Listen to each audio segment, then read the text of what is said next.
Hi everyone, my name is Bhavya Taneja and आज की video में हम लोग बात करने वाले हैं मिक्सचर एंड एलिगेशन के बारे में।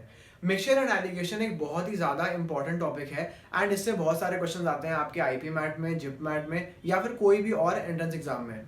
तो इसको कवर करना बहुत इंपॉर्टेंट है एंड मैंने आपको प्रॉमिस कर रखा है कि मैं सारे इंपॉर्टेंट जो टॉपिक्स हैं वो कवर अप करूंगा इस चैनल के ऊपर। तो आज मैंने लिया है मिक्सचर एंड एलिगेशन, आज हम इसके बारे में बात करेंगे। तो मिक्सचर एंड एलिगेशन में सबसे पहले आपको ये समझना होगा कि बहुत ही इजी चैप्टर है, केवल एक कंसेप्ट यूज होता है इसके अंदर बार बार। ठीक है, थोड़ी बहुत कॉम्प्लिकेशंस करेगा लेकिन कंसेप्ट आपका एक ही यूज होगा बार बार। And mixture and allegation is all about मिलावट। अब देखो, हर चीज में यार मिलावट होती है आजकल। जो भी हम ईटेबल्स खाते हैं, दाल, दूध, हर चीज में थोड़ा बहुत मिलावट होती है। अब हमें इस चैप्टर में क्या करना है, बेसिकली आपको क्वेश्चन कैसा आएगा। क्वेश्चन आपको आएगा, सपोज दाल लेते हैं, एक आती है दाल 10 रुपए की, एक आती है दाल 20 रुपए की। अब वो ये कह रहा है कि एक सेलर था, उसके पास दो टाइप की दाल थी, 10 रुपए की और 20 रुपए की। अब उसने मक्कारी क्या करी, उसने इसको 10 रुपए का ना बेचते हुए एंड इसको 20 रुपए का ना बेचते हुए उसने दोनों दालों को मिला दिया। ठीक है, अब किस रेशो में मिलाया वो हमें या तो ढूंढना हो सकता है या दिया हो सकता है। बेसिकली उसने किसी एक रेशो में उन दोनों दालों को मिलाया एंड उसने मे बी 15 रुपए का फिर प्राइस उसके ऊपर लगाया एंड उसने 15 रुपए का उसको बेचने का सोचा। तो उसने किसी रेशो में इसको डिवाइड किया होगा, मतलब किसी रेशो में इन दोनों दालों को लिया होगा, यानी कि थोड़ी सी 10 रुपए वाली दाल ली होगी, थोड़ी सी 20 रुपए वाली दाल ली होगी एंड मिला के उसने जो कॉस्ट प्राइस अपनी मानी वो 15 रुपए की मानी। अब अगर हमें फाइंड करना है कि किस रेशो में उसने ये वाली दाल ली एंड किस रेशो में उसने ये वाली दाल ली, तो उसके लिए एक सिंपल सा फॉर्मूला है। आपको करना क्या है, बेसिकली ये आपने देखा होगा मैंने यहाँ पे क्या बनाया, ये आपको हर क्वेश्चन में बनाना होगा मिक्सचर एंड एलिगेशन में। इसमें आपको क्या करना है, इस तरफ आपको लेना है चीपर चीज, यानी कि एक सस्ती दाल है 10 रुपए वाली, तो उसका प्राइस हमें यहां पे लिखना है सस्ती वाली का। इसको हम बोलते हैं चीपर गुड। ठीक है, चीपर गुड आप सिंपली यहां पे लिख लेना। इसको कहते हैं डियरर। ज्यादा इंग्लिश नहीं आती है तो बस जो महंगा वाला गुड है उसको यहां पे लिखना है, सस्ता वाला महंगा वाला उनका प्राइस जो भी है। यहाँ पे क्या आएगा, यहाँ पे कॉस्ट प्राइस आएगा। ठीक है, मैंने शायद इससे पहले गलती से बोल दिया होगा कि किस प्राइस में वो उसको बेचेगा, लेकिन बेचेगा नहीं, क्या उसकी सीपी उसको पड़ रही है। ठीक है, सीपीएस में आपको डिफरेंस पता होगा। यहाँ पे आपको कॉस्ट प्राइस लेनी है, यानी कि कितनी कॉस्ट प्राइस वो फाइनली उसने मानी है सेलर ने इन दोनों दालों को मिला के। एंड यहाँ पे आपके आएंगे रेशो। ठीक है, रेशो कैसे निकालने हैं, इस तरफ वाला रेशो आपका निकलेगा 20 - 15 यानी कि 5। ठीक है, एंड इस तरफ का रेशो निकलेगा आपका 15 - 10, क्योंकि ये बड़ी वैल्यू होगी इस केस में 10, यहाँ पे निकल जाएगा आपका 15 - 10 अगेन 5, यानी कि 5:5 का रेशो आ गया, यानी कि 1:1।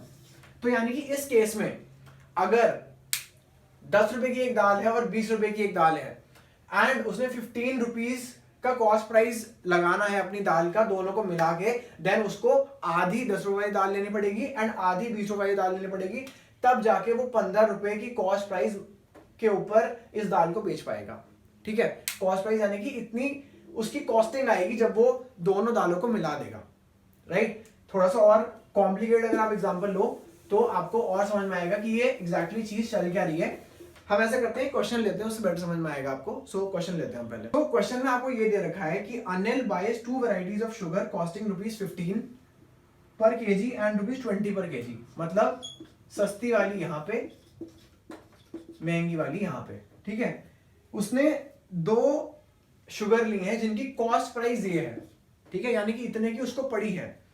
अब वो कह रहा है he mixes these two sugars varieties in certain ratio that cost him ₹18, यानी कि उसने किसी रेशो में इन दोनों शुगर्स को मिलाया एंड अब उसकी जो कॉस्ट प्राइस आती है वो 18 रुपए की आती है।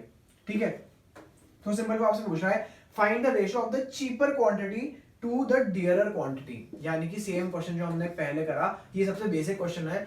20 में से 18 गया 2, 18 में से 15 गया 3, तो 2:3 का आपका रेशो आ गया। ये आपका ऑप्शन में होगा 2:3, आप इसको मार्क कर सकते हैं। सो ये सबसे पहला कंसेप्ट है, सबसे basic concept, introductory concept of mixture and allegation. I hope समझ में आ गया होगा। आगे बढ़ते हैं, एक और क्वेश्चन लेते हैं, आपको इसे समझ में आ जाएगा कि ये कहाँ पे आपसे गलतियां करवाएगा। तो इसको ध्यान से सुनना क्वेश्चन को। क्वेश्चन ये कहता है कि oil cost ₹100 per KG after adulterating it with another oil that cost ₹50 per KG, Ram sells the mixture at 96 per KG. ठीक है, इसका मतलब हमें लगता है कि 50 हमें यहाँ लिखना है, 100 हमें यहाँ लिखना है, उसके बाद 96 यहाँ लिखना है एंड हमें सॉल्व कर देना है। ऐसे नहीं होगा। अगर आपने ध्यान से नहीं पढ़ा तो वो यहाँ पे कह रहा है कि क्या नाम है इसका, Ram sells the oil for 96 per KG, यानी कि 96 का उसने बेचा है, 96 उसकी एसपी है। हमें यहाँ पे क्या चाहिए होता है, हमें यहाँ पे सीपी चाहिए होती है। ये डिफरेंस है, इसलिए यहाँ पे क्वेश्चन गलत हो जाता है। उसने हमें एक्स्ट्रा इन्फॉर्मेशन क्या दी है कि Ram sells the mixture at ₹96 per KG making a profit of 20%, यानी कि हमें प्रॉफिट परसेंटेज दे रखी है एंड हमें अब सीपी निकालना पड़ेगा। वो सीपी हम यहाँ पे पुट करेंगे तब जाके हमारा रेशो आएगा। ठीक है, अब हमने अभी प्रॉफिट एंड लॉस नहीं पढ़ा है, लेकिन मैं आपको समझा देता हूँ यहाँ पे सीपी कैसे निकलेगी। देखो बेसिकली यार बहुत सिंपल होता है, प्रॉफिट लॉस भी बहुत सिंपल चैप्टर है। अपना कॉमन सेंस का इस्तेमाल करना है आपको केवल, ठीक है। मैं जितना इजीली समझा सकता हूँ समझाने की कोशिश करूंगा। 96 की आपकी एसपी है, 96 का कब बिका है, जब आपको 20% का प्रॉफिट हुआ है। प्रॉफिट किसके ऊपर होता है, सीपी के ऊपर होता है। सीपी हम मान लेते हैं एक्स, यानी कि एक्स की सीपी थी, उसके ऊपर कितना 20%। 20% किसका निकलेगा, एक्स का ही निकलेगा, इसका तो निकलेगा नहीं। 20% ऑफ एक्स और ऐड कर देंगे तो 96 आता है, simple.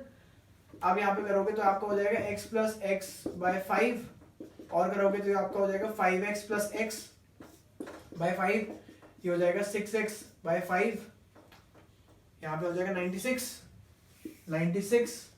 Into 5 divide by 6, x की वैल्यू आ जाएगी, x आ जाएगा आपका 80। ठीक है, तो हमारे पास सीपी आ गई 80 की, ये 80 यहां पे जाएगा। ठीक है, 80 यहां पे आएगा आपका। अब आप इसको सॉल्व कर सकते हो अपना आसानी से क्वेश्चन। 100 माइनस 80 20, 80 माइनस 50 30, 2:3 का आपका रेशो है। सिंपल, ये क्वेश्चन और हो गया। देखा आपने यहाँ पे कैसे उसने थोड़ा सा बस ट्रिक किया, एंड यहीं पे बच्चे गलती करके आ जाते हैं एंड क्वेश्चन गलत हो जाता है। ये सब आते हुए भी, मतलब एक बच्चा जिसको ये सब करना आता है, ये सब कंसेप्ट आता है, वो भी गलत कर देगा, क्योंकि बस उसको सीपी एसपी नहीं समझ में आएगी कि यहाँ पे सीपी डालनी होती है, एसपी नहीं डालनी होती है। ठीक है, एक और क्वेश्चन करते हैं। इसमें भी थोड़ी सी चीज डिफरेंट है। हर क्वेश्चन में आपको मैं एक नई चीज बताने की कोशिश करता हूँ, इसलिए कोई भी क्वेश्चन स्किप मत किया करो। इस क्वेश्चन में क्या डिफरेंट है देखते हैं। A property dealer purchases 2 flats of rupees 60 lakhs. He sells one at a loss of 5% and the other at a gain of 10%. He loses 10% in the entire transaction. What is the cost of each flat? ठीक है, बहुत ही अच्छा question है ये। And इसके अंदर एक चीज का ध्यान रखना होता है, जो लोगों को नहीं पता होती है, क्वेश्चन गलत हो जाता है उनका। हमने क्या पढ़ा था कि चीपर चीज यहाँ पे आएगी, महंगी चीज यहाँ पे आएगी, उसके बाद सीपी यहाँ पे आएगी एंड हम माइनस करके अपना आंसर निकाल लेंगे, रेशो आ जाएंगे हमारे। ओनली एक्सेप्शन जो यहाँ पे होती है वो यही क्वेश्चन होता है जब आपकी एक चीज नेगेटिव में जा रही होती है। वो क्या कह रहा है कि एक आपने फ्लैट प्रॉफिट का बेचा 10% एंड एक फ्लैट उसने नेगेटिव का बेचा, उसका नुकसान हुआ। अभी तक हम क्या कर रहे थे, हमने दाल की बात करी, एक दाल 20 रुपए की है, एक दाल 10 रुपए की है, तो हमने 10 वाली यहाँ लिख दी, 20 वाली यहाँ लिख दी। नोटिस करो कोई भी चीज यहाँ पे नेगेटिव में नहीं जा रही थी। जैसे ही आप देखो कि कोई चीज आपकी नेगेटिव में जा रही है, उस केस में यहाँ पे उल्टा हो जाता है, यानी कि आपको लगेगा कि चीपर चीज यहाँ पे आएगी, यानी कि नुकसान हुआ है तो नुकसान यहाँ पे आएगा, प्रॉफिट यहाँ पे आएगा। ऐसा नहीं होगा। पहली बात तो इसमें हम माइनस के साइन को अकाउंट में लेंगे एंड -5 आपका यहाँ पे आएगा एंड 10 यहाँ पे आएगा। सुनने में थोड़ा अटपटा लगेगा, लेकिन ऐसा करोगे तो आपका क्वेश्चन कभी गलत नहीं होगा। जब भी नेगेटिव में जा रही है चीज तो आपको उल्टा कर देना है, यानी कि नेगेटिव वाली चीज -5 यहाँ पे आएगा, 10 यहाँ पे आएगा, राइट। उसने क्या बोला, टोटल में उसको नुकसान हुआ 10% का, तो -10 यहाँ पे आ जाएगा आपका।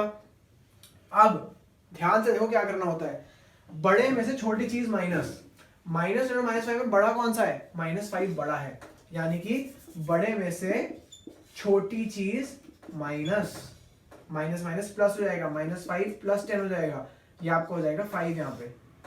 ठीक है, सिमिलरली यहाँ पे बड़े में से छोटी चीज माइनस, 10 में से -10 को हम माइनस करेंगे तो ये हो जाएगा 10 प्लस 10, ये आपको हो जाएगा 20। ठीक है, तो आपका जो रेशो है वो आ जाएगा 5:20, यानी कि 1:4 का रेशो आ गया। इसका मतलब उसने 60 लाख की ली थी, तो 1 इंटू 1/5 एंड 60 इंटू 4/5 ये आप करोगे तो आपकी प्रॉपर्टी की वैल्यू आ जाएगी सस्ती वाले की और महंगी वाले की। ठीक है, ये क्वेश्चन थोड़ा सा टिपिकल है, इसमें गलती हो जाती है क्योंकि यहाँ पे एक ऐसी चीज है जो कि लोगों को नहीं पता होती, तो इसको भी थोड़ा ध्यान में रखना। ठीक है, मैंने आपको 3 क्वेश्चंस करवा दिए हैं अलग अलग टाइप के मिक्सर एंड एलिगेशन के। आई होप थोड़ा सा आपको क्लियर हुआ होगा कि मिक्सर एलिगेशन क्वेश्चन कैसे करने होते हैं, और प्रैक्टिस करो, अलग अलग और वीडियोस देखो, एंड जो आपके पास कोई और बुक्स हो उससे भी तैयारी करो। So that's it for today's video. I hope आपको अच्छी लगी होगी वीडियो, समझ में आया होगा, कुछ समझ में आया तो प्लीज लाइक करना एंड कमेंट करना एंड शेयर करना अपने दोस्तों के साथ। Thank you.